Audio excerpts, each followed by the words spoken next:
Good evening and welcome to 49 News. I'm Sierra Gustin. And I'm Ava West. Tonight we will be covering everything going on in and around Newark, locally in Delaware, and also some worldwide news. 49 News starts right now. Between 11 a.m. and noon yesterday morning, UD students were evacuated from Gore Hall, Mitchell Hall, and Sharp Laboratory following a UD PD alert of police activity around Gore. The alert provided no further details, just calling the situation a potential campus safety incident. The Newark Police Department also closed a section of South College Avenue due to UD police activity. 3 other universities in the area, Delaware State, Towson, and Morgan State, have reportedly received bomb threats Tuesday morning. Regarding the UD incident, no further information is available at this time. The United States News and World Report has recognized the University of Delaware as number 43 among the top public schools in the nation. Alongside this accomplishment, UD has been ranked number 88 among all national universities and number 55 in the nation for best colleges for veterans. The University of Delaware's undergraduate programs have been highly ranked across the country as well, including UD's nursing, business, chemical engineering programs, and more. Retired UD Police Corporal Emmett Robinson returned to the department after a retirement that only lasted 6 months. Robinson, who is now 61, is stationed at an intersection on Academy Street, just outside of the Perkins Student Center, where he helps students cross every weekday.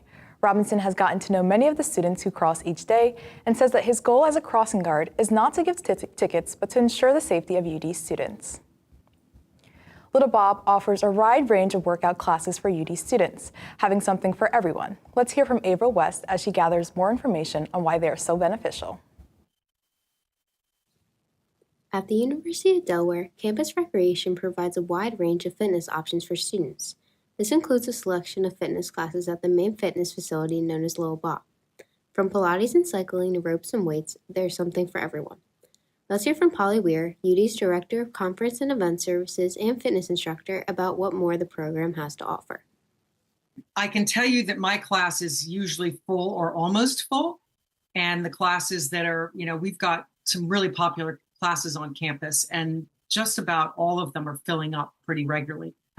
And we have such a great group of instructors, and we're all different. I mean, I'm older. I've been teaching fitness for my entire adult life, and yet I still am able to get a class full of students who love the class and, love the enthusiasm. It keeps me young. But the instructors are terrific. I think there's a really good camaraderie, and there's, I think, a very strong word of mouth. It's clear that Little Bob has a lot to offer as of workout classes. Starting at just $8 to register for a class and $35 monthly, it's a very easy and affordable way to stay active as a student here at UD. Let's hear from a few and see if they're aware of the opportunities here at UD's Fitness Center at Little Bob. In the CrossFit classes, saw a couple of rock climbing classes. Those all exciting to me. I am aware of UD's workout classes. I haven't done any, but I really want to sign up for them, so they seem fun. One of my friends told me about the workout class here, so that's how I kind of got into it. There appears to be a lot of interest in what Little Bob has to offer. With different workout class times every week, there is always something happening.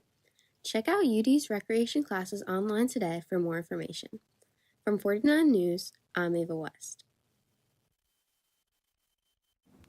Sean's House has welcomed a new mindfulness space located in their driveway. The garage is dedicated to supporting mental health, wellness, and community connection. They will host mindfulness retreats, yoga classes, support groups, and community gatherings for young people. It unveiled September 24th alongside the grand opening for Sean's House. And now for our pop culture update, welcome Emily Madison. Thank you, Sierra. My name is Emily Madison, and I'm here with your entertainment news from the past 2 weeks. Yesterday was the 3rd episode of Dancing with the Stars, and fans saw Fifth Harmony star Lauren Jareggi and her partner Brandon Armstrong sent home.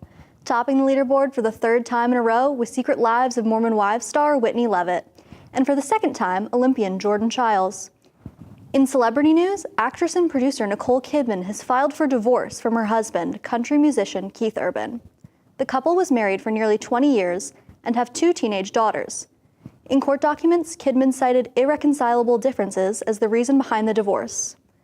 On a happier note, Selena Gomez shared the first look at wedding photos between herself and her now husband, music producer Benny Blanco. The couple, who are 33 and 37, got married just this Saturday at a private wedding in Santa Barbara. In a new controversy shaking Hollywood, SAG-AFTRA is taking aim at artificial intelligence. The union is condemning the creation of Tilly Norwood, a fully computer-generated actress. Leaders say the project is a real threat to actors' livelihoods and insist that creativity should remain human-centered. Turning to music news, a week after his 31-day residency at El Coliseo de Puerto Rico, rapper and singer Bad Bunny was announced as the headliner of the 2026 Super Bowl. The show is expected to be entirely in Spanish, a first of its kind. Taylor Swift's newest album is just days away and titled The Life of a Showgirl. Swift's 12th studio album is set to be released on October 3rd. The album will have 12 tracks and has become the first album on Spotify to exceed 5 million pre-saves, breaking a record previously held by her last album. And in the world of cartoons, The Simpsons are back for seconds. 20 years after their first film, a new Simpsons movie has been announced. The sequel is expected to hit theaters in 2027. And for some heartbreaking news, Jane Goodall sadly passed away from natural causes today. She is well known for her work in conservation and primatology. Her most well-known research was on chimpanzees, and this research changed the understanding of the human race's closest relative. Thanks for listening to the Pop Culture Update. Now back to Sierra with more news. Thank you, Emily, for the update. I know I loved tuning into Dancing with the Stars last night. As we covered last show, Trabant has been updating and changing their food offerings.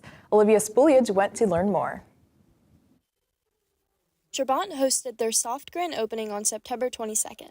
The food court began with a staggered opening, beginning with local restaurants such as Snap Pizza, Claymont Steaks, International Food Creations, and the Stomping Grounds. A week later, the food court opened the Halal Shack.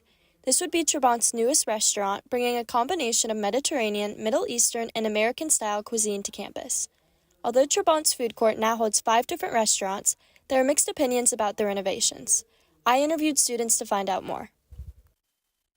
I'm really upset about it because most of my classes are in this area and I live in this area, and there's so many times we've gotten dinner here and it's my favorite restaurant in Trabant, and the fact it's not open really upsets me. I wanted to be here. So I'm kind of really bummed out about Chick-fil-A actually because it's one of my favorites and having to wait so long kind of sucks. I tried the fries and the mozzarella sticks since Claymont was in Trabant last year. I've already had it before, but I'm glad to see it was brought back after the renovations. It's a staple in Trabant. Some students were disappointed by the delayed opening, some remain optimistic. I really like them. I think the extra seating area was a really good add, and overall I think it was just really good. Trabant's renovations began with 2 weeks left in the 2024-2025 school year. UD's dining services originally announced that all renovations would be complete by the beginning of the fall 2025 semester. However, the opening of the Chick-fil-A has been pushed back to October 6th. I'm Olivia Spinagle reporting with 49 News. The College of Agriculture and Natural Resources students are raising the next generation of service dogs. There are several clubs at UD that raise puppies for various organizations, such as the Puppy Raisers and Collar Scholars. These students raise dogs that will go on to assist people with disabilities, including amputees, individuals with diabetes, and veterans with PTSD. Many students say that they feel as though they are making a difference, and they truly are. The Delaware Community Foundation announced a $13.1 million grant to the Delaware Center for Cognitive Aging Research. The grant will help expand the number of participants in clinical studies, create new forms of testing to find biomarkers, and fund the purchase of an MRI machine. The grant will help continue fund the center's DELSAP study. The DELSAP study examines the relationship between health, lifestyle, and dementia risk. The funding at Delaware Center for Cognitive Aging now hosts the largest investment in Alzheimer's disease research in the state. The center's director, Dr. Christopher Martin, says there will be some improvements and they will be seen immediately. Following the closing of Iron Hill's flagship location on Main Street last month, the company announced the closure of all its remaining locations. The popular gastro pub chain had locations in Delaware, Pennsylvania, and New Jersey. Those 15 locations had closure notices abruptly placed on the door last Thursday, leaving customers and staff shocked. Iron Hill says, "We sincerely hope to return in the future." With campus still feeling the loss of Iron Hill Brewery, many students wonder what it could mean for the beloved Main Street gems. Follow along as Amara Harrison finds out more.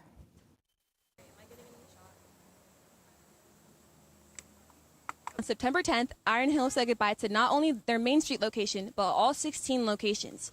This well-loved staple of Main Street dining has earned their way into the hearts of UD students past and present since their opening in 1996. However, Iron Hill isn't the only Delaware restaurant to see its doors closed this year. The closing of Iron Hill reflects a deeper issue of restaurants on Main Street that close before many feel get to earn their place within the ever-changing hearts of Newark. Let's talk to some students and see how they feel. Yeah, I mean, I didn't know it closed. I was planning to go there at some point in time. It looked like a pretty good place. I didn't know like all the locations closed and whatnot. I think Iron Hill was pretty. It was pretty nice. Me and my boys used to go here all the time. And after the closing, we don't have anything else to do. Like the bars around here suck, and it was nice there. But I don't know. I think that they should have kept it going. It was a nice spot, especially on the riverfront. And yeah. While most will miss the presence of Iron Hill on campus, others don't exactly share the same sentiments. I don't really have like many memories about it, but I went with my friend one time and we got like the tuna appetizer and it was really bad. That's like all I remember about it. So I'm not surprised it closed. We spoke to the manager of another Newark establishment to see how the restaurants feel about the growing number of closing businesses on Main Street. So I do believe that recently like a lot of the stores have been having like not as much customers, so a lot of the time we have to like cut back on a lot of workers, and it's been messing with a lot of places. Chipotle's been telling us that they struggle with hours with other workers, and a lot of people have been quitting, and it's the same thing for us now because we haven't been having a lot of publicity. And there's a few restaurants that have been closing down, like small owned businesses, and it's just because they don't get enough popularity. Although Iron Hill is seemingly gone for good, the only way to keep Main Street alive is to support the businesses that support us. From 49 News, I'm Amara Harrison. Last week, Newark City Council approved nearly $24,000 raised for city manager Tom Coleman, even as the city faces a tough budget outlook this fall. The raise was associated with Coleman's annual performance review and brings his annual salary to $270,000, a nearly 13% increase from his previous salary. Newark is in the midst of its annual budget process, and Coleman and other top officials have warned that it's a challenging year, with a shortfall of several $1 million. Coleman was named the permanent city manager in March 2019. Months of public backlash followed Newcastle County's first property reassessment in decades. Confusion grew after 2 sets of annual tax bills were issued, and now a new lawsuit could push this debate into further chaos. A group of landlords and hotel owners are suing the state, the county, and its 6 school districts, hoping to challenge the new split-rate tax system. With lawmakers approving the change last month after intense public pressure, this will shift the burden from homeowners to businesses. Last Wednesday, a shooter opened fire at a U.S. Immigration and Customs Enforcement facility in Dallas, ending the lives of 2 and 1 other wounded before the shooter ended his own life. The shooting was targeted attack on law enforcement working in the building. At the scene, a bullet casing showed the phrase anti-ICE was found, as well as notes in the suspect's home detailing his hatred for the federal government. This incident marks the second attack at the Texan ICE facility this year, which are from the unrest surrounding the escalation in the use of immigration enforcement. To give us more information on politics, welcome Michael Stowe with our political news recap. Hello, I'm Michael Stoll here with your 49 News political update. The United States government has shut down. This was effective at midnight this morning. This came as no breakthroughs in talks between congressional Democrats, Republicans, and President Trump came about in a meeting at the White House on Monday. The Senate, as expected, failed to pass a funding bill late last night that would have averted the government shutdown. Democrats argued that they will not support a funding bill until Medicaid cuts from the, quote, big beautiful bill are reversed, along with increased tax credits for those who rely on the Affordable Care Act for health insurance. Republicans called the issue a non-starter in negotiations. Without funding, millions of federal workers are without a paycheck, such as TSA agents, air traffic controllers, Secret Service agents, and members of the military, while hundreds of thousands of non-essential federal workers will be furloughed. President Trump has threatened that his administration will take irreversible actions, such as mass firings of federal workers and cutting programs favored by Democrats until they oblige. With seemingly no end in sight, it is unclear how long the federal government shutdown will last. Israeli Prime Minister Benjamin Netanyahu visited the White House Monday to talk about a potential Gaza peace deal. The U.S.-initiated plan would begin with the immediate ceasefire and release of all hostages in a 72-hour timeframe, in exchange for the withdrawal of Israeli troops in the Gaza Strip. If the deal fails, President Trump stated the U.S. would give its full backing to Israel to, quote, finish the job with Hamas. This follows mounting pressure and global isolation following the new offensive operation in war-ravaged Gaza City. In response, the United Kingdom, Canada, Australia, and France, amongst others, have recognized Palestinian statehood in recent weeks. President Trump is reportedly considering to send long-range missiles to Ukraine. This comes following Trump and Ukrainian President Zelensky's meeting last week at the UN General Assembly. The weapon being considered is the Tomahawk cruise missile, which has a range of 1,500 miles, giving Ukraine a missile capable of reaching the Russian capital of Moscow. Despite past criticisms, President Trump has softened his tone on Ukraine in the past couple of weeks, after growing frustrated with the Russian president, as peace efforts with him have garnered no result. The New Jersey governor race is heating up, 1 month before Election Day. Democrat Mickey Sherrill is calling for an investigation after her unredacted military records were released.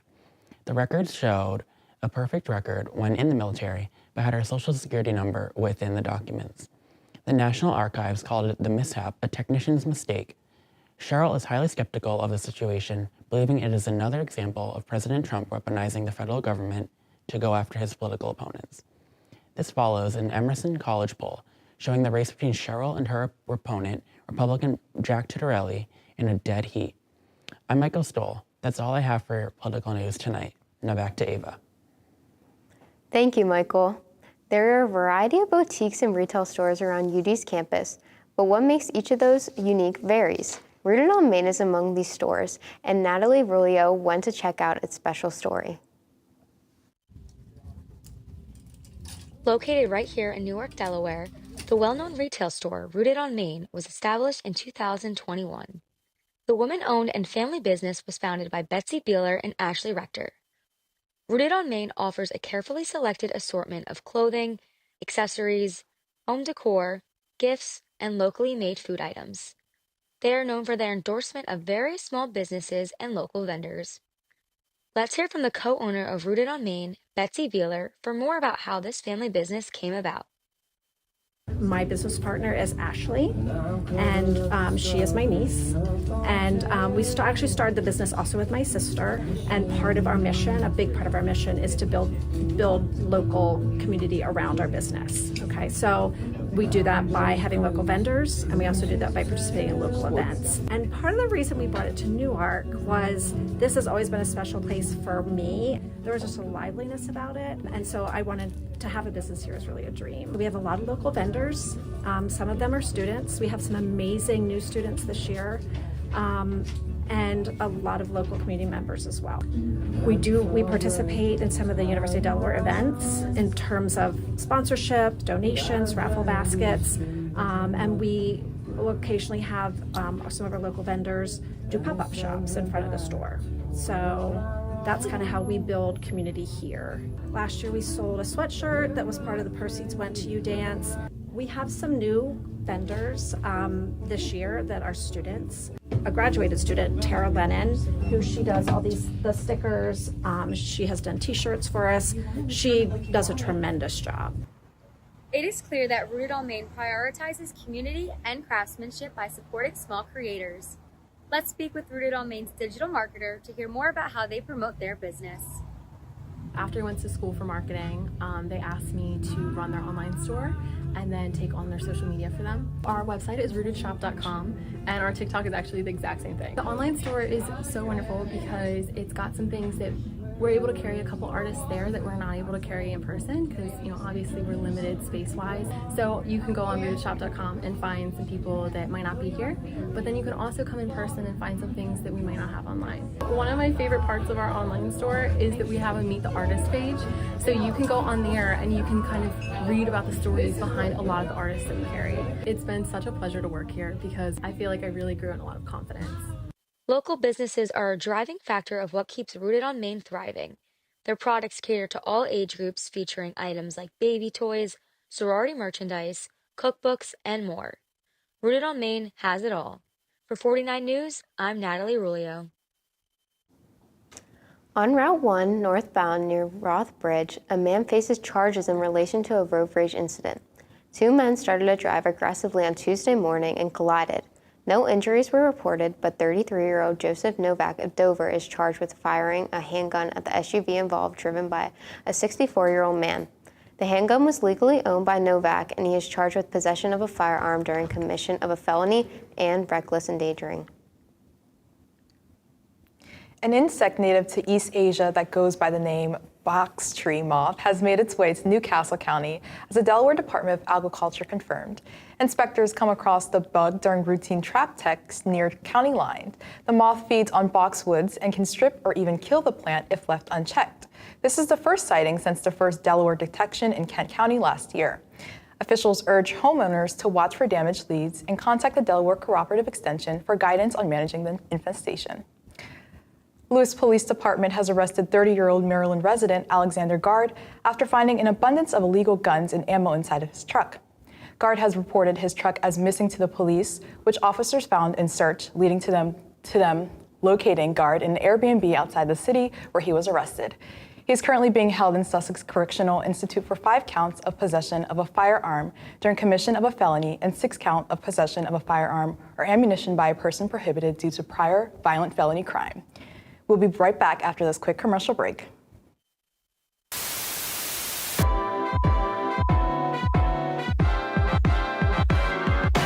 #49 News starts right now. I'm Emma Schneider here with your entertainment news. I'm Laura Daly here with this week's weather update. We could see the clouds are moving in to the area as the night progresses. I went out to find out what students really think. Let's see what students at the University of Delaware have to say. Here's what you can do to keep yourself safe during this holiday season. Sadly, that is all we have for you tonight on 49 News. It's back. We're back. Hence Sport Night, your University of Delaware sports broadcasting show. That team from Boston. Just because they got a leprechaun don't mean they're going to be lucky. How has your experience been playing field hockey here? How magical was the beginning of the season for you guys? Who are you rooting for this World Cup? Probably the USA or Scotland. Watch the play. I don't think I've seen it though. Yeah, you can't guard them. That's not your body. It's her first time in 10 years, so we're like kind of at the same level. Welcome to Real Talk. What is the best Halloween candy? You had to play a song every time you came into the room. What song would it be? This movie's bonkers. Let's get right into that. Yeah. Do you guys like pickles? No. I love pickles. I'm so excited. You see Kanye West as this icon, as this person, and he said some anti-Semitic things. So it's like, how do you deal with it? There's nothing scarier than a student-run television show with an audience of 13. Do you mean bi-weekly? Don't they look stunning? What? I don't want to hold you back. Ow! What now? McKinley! Shut the hell up! Let me just leave these babies here with you while I head on up to the saloon for the hour. I'm just gonna. I've been your host, Lauren Gapp, and this is the bi-weekly show.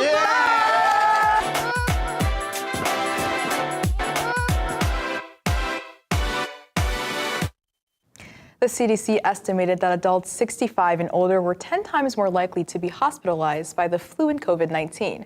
As the new season rolls in, older adults become more susceptible to respiratory illnesses, and with a weaker immune system, fighting off infections become harder. To protect yourself this season, it is recommended to stay up to date on vaccinations, practice good hygiene, and act fast if symptoms arise. Now let's take a look at our local weather with our 49 News student meteorologist Kayla O'Hara. I'm meteorologist Kayla O'Hara with the weather.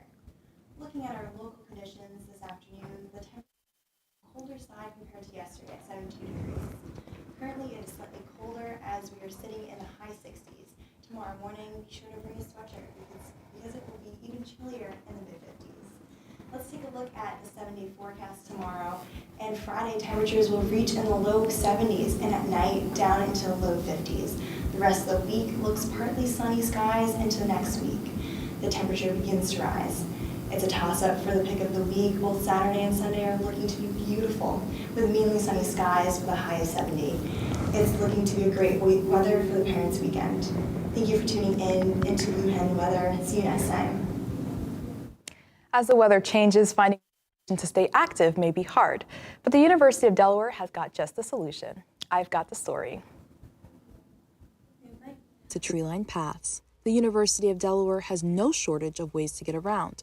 Whether you're biking to class or skating to commute, finding the energy to move can be easy when the sun is shining. But as the weather changes, finding the motivation to stay physically active may be harder. But no fear, Walktober is here. We often walk passively to get from place to place, but here at the University of Delaware, they're hoping to change that. Today marks the first day of Walktober, a 4-week initiative aimed at promoting fitness through walking. This event, spearheaded by the Human Resources here at UD, is aimed at offering faculty, staff, retirees, and household members the chance to stay fit during the new season. Participants could register on their own or as teams of 4 to 10 people and begin logging their activities today through the Walktober app. But it's not just walking that counts for the challenge. Any activities such as swimming and yoga count for points as well. And while it's unclear if these points accumulate to something bigger, it's the consistency that counts. Despite the target participants, I spoke to students to see what they do to stay fit. I usually like to walk around campus with my roommate. We try to get like 10,000 steps, and I'm also on like the running team here. I really like to go up by like White Clay Creek. It's like there's trails and then the waterfall up there. It's really pretty. I think it's a really good way, like we walk to all of our classes, but I think it's a really good form of exercise because we're so busy with studying and everything, but it's like you have to walk. So I try to get extra steps in every day. With fall's arrival, falling into a slump comes easy. But according to Human Resources, Walktober is a great way to increase fitness, reduce stress levels, and connect with the community. I've been on a fitness journey myself, so definitely am promoting just doing as much as you want or can do. But I think it's a great program for just also getting out in nature. We've kind of lost that. Reporting for 49 News, I'm Sierra Gustin. Huntington's disease affects around 100,000 Americans. The disease produces toxic proteins that damage brain cells, and children and those with Huntington's have a 50% chance of inheriting it. The average life expectancy after onset of Huntington's is 10 to 25 years, and there is no cure. Until recently, there was also no treatment for the disease. But according to a press release from University College London, a one-time gene therapy treatment has succeeded in reducing the Huntington's progression in patients by up to 75% over the span of 3 years. One patient who had been forced to retire because of the disease was even able to return to work. Starbucks is making major changes as it marks the 1-year point in its turnaround plan. The coffee giant is cutting 900 more corporate jobs and closing about 1% of its stores across the United States and Canada. COO Brian Nicole, who came from Chipotle, says the shakeup is a part of the larger effort to reinvest in the store's operations, such as adding more baristas, speeding up service, and improving the customer experience. Starbucks plans to renovate over 1,000 stores and open new ones in better performing areas. While the company is still seeing declines, early results show that upgraded stores are attracting more customers and improving service times. Articles come about all the time about Gen Z's reliance on AI, and with that being said, Gen Z no longer reads. Emma Schneider went out to check it out. With movies, streaming, and social media at your fingertips, Gen Z has become the generation with the lowest reading habits compared to those who have come before us.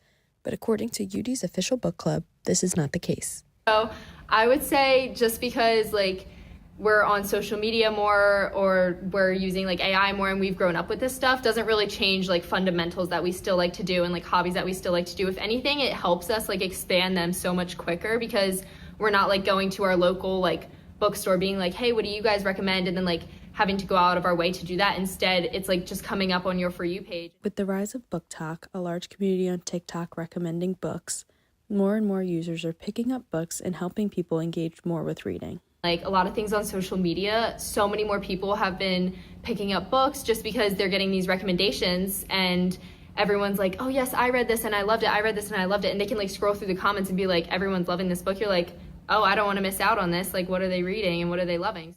And right here on UD's campus, the official book club, Lovers of the Library, is helping build community with monthly meetings and activities.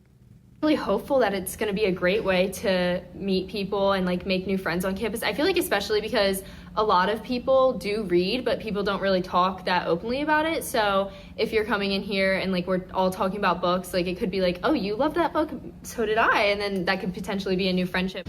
With book clubs like Lovers of the Library and Book Talk, it's hard to believe that Gen Z is the generation that doesn't read. So I went out on UD's campus to see what students are reading. Many students shared the same sentiment when asked about reading. I do a lot of reading for my classes, so yeah, if I had more time, I would. Many want to blame Gen Z and the rise of technology for the lack of readers in the generation, but really it seems the level of commitment to school and extracurriculars is what's actually getting in the way of Gen Z enjoying those fundamental hobbies that have been around for generations. It's basically just like pathophysiology, microbiology, like that vibe. Those rom-com books, like I would love to read one of those, but I just don't have that much time. I love reading, but I hate that I don't have time. With most students sharing their love for reading, but just having no free time on top of busy schedules, it makes one wonder if really Gen Z is just busier than previous generations instead of lazier and reliant on AI. For 49 News, I'm Emma Schneider. Despite the fact that studies are inconclusive in regards to Tylenol causing autism, President Trump and senior health officials advised pregnant women not to take it in order to investigate environmental causes of autism, including the long-disputed theory that vaccines are to contribute. The government announced fresh research funds.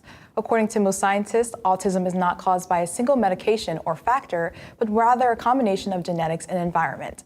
Medical organizations swiftly retaliated, stating that Tylenol is safe for pregnant women when taken as directed, particularly for fever, but should not be taken frequently or for an extended period of time. The former French president, Nicolas Sarkozy, has illegally attempted to use Libya to finance his campaign. He has been sentenced to 5 years in jail and was fined approximately $117,000. Sarkozy has indicated plans to appeal, but must report to jail while his appeal proceeds. This incident makes Nicolas Sarkozy the first former French president to serve time. Now let's have a break from the news and get some sports news. For your UD and Philly sports update, welcome Ava West. Thank you, Sierra. I'm Ava West here with your 49 News Sports Update. The National Football Foundation announced last Wednesday that University of Delaware wide receiver Jake Thal has been named a semifinalist for William V. Campbell Trophy. This makes Thal the third straight nominee to be named a semifinalist from UD. The Blue Hens are preparing to take on Western Kentucky in a CUSA matchup at 7 p.m. this Friday. As of last week, UD men's soccer is ranked 4th in the West region while earning their first Summit League win against UMass. They travel to take on Denver on October 11th at 5 p.m. Meanwhile, UD women's soccer ranked 6th in a regional poll last week as they earned their first conference point in a 1v1 draw at New Mexico State. They face Missouri State away on October 5th at 1 p.m. UD women's ice hockey is set to take on Penn State home at 6 p.m. on October 10th, and field hockey will be away against Townsend this Friday at 3 p.m. Now, on to local Philly sports. The Phillies enter the NLDS on a high note after Castellanos walked it off in a regular season finale against the Twins, allowing the Rally for Red October to begin.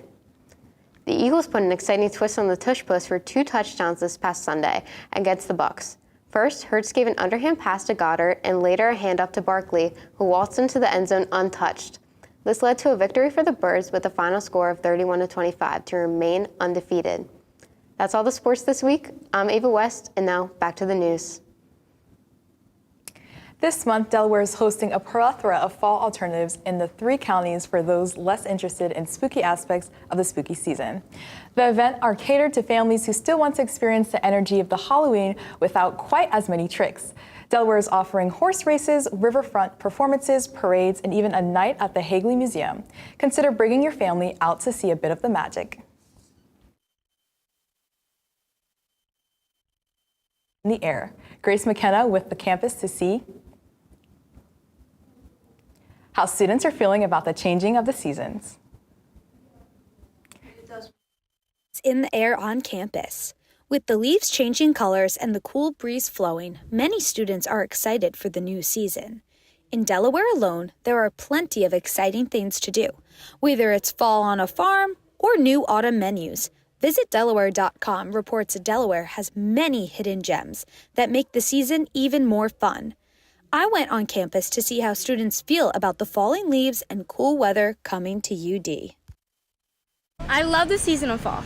I love fall because, one, my birthday is in fall, and two, because I love the outfits, I love the weather. It's all around great vibes.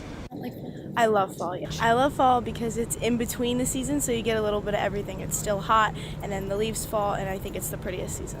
Fall is my favorite season because it is so cozy, and you get to wear big sweatshirts and go pumpkin picking.